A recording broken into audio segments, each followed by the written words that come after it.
नमस्कार, अभिजित भारतमधून मी रोशनी लोखंडे आणि आपण बघत आहात ARIPL प्रस्तुत न्यूज वाइब्स। पंतप्रधान नरेंद्र मोदी यांच्या हस्ते नागपूरमधील पुनर्विकसित नेताजी सुभाषचंद्र बोस या रेल्वे स्थानकाचे आज व्हर्च्युअल माध्यमातून उद्घाटन करण्यात आले। इतवारी सोबतच पंतप्रधानांनी गोंदिया जंक्शनचे देखील उद्घाटन केले।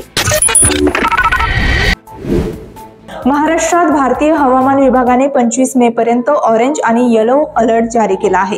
हवामान विभागाने रायगड, रत्नागिरी, सिंधुदुर्ग, पुणे, सातारा या जिल्ह्यांसाठी ऑरेंज अलर्ट जारी केला आहे। याशिवाय 25 मे पर्यंत मच्छीमारांना समुद्रात न जाण्याचा इशारा देण्यात आला आहे।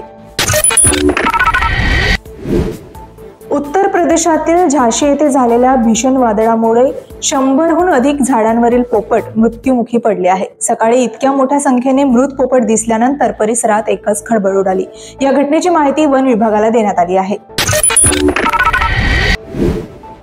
इराणने सुद्धा पाकिस्तानच्या सीमांमुळे अडचणीत आलेल्या देशांच्या यादीत कठोर भूमिका घेत मोठा निर्णय घेतला आहे।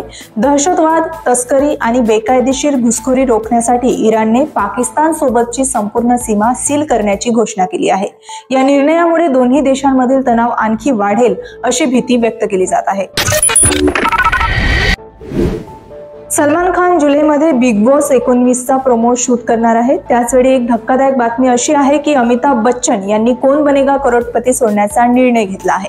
शोचे निर्माते आता सलमान खानशी चर्चा करत आहे। सर्व काही सुरळीत झाले तर सलमान खान KBC 17 होस्ट करताना दिसू शकतात।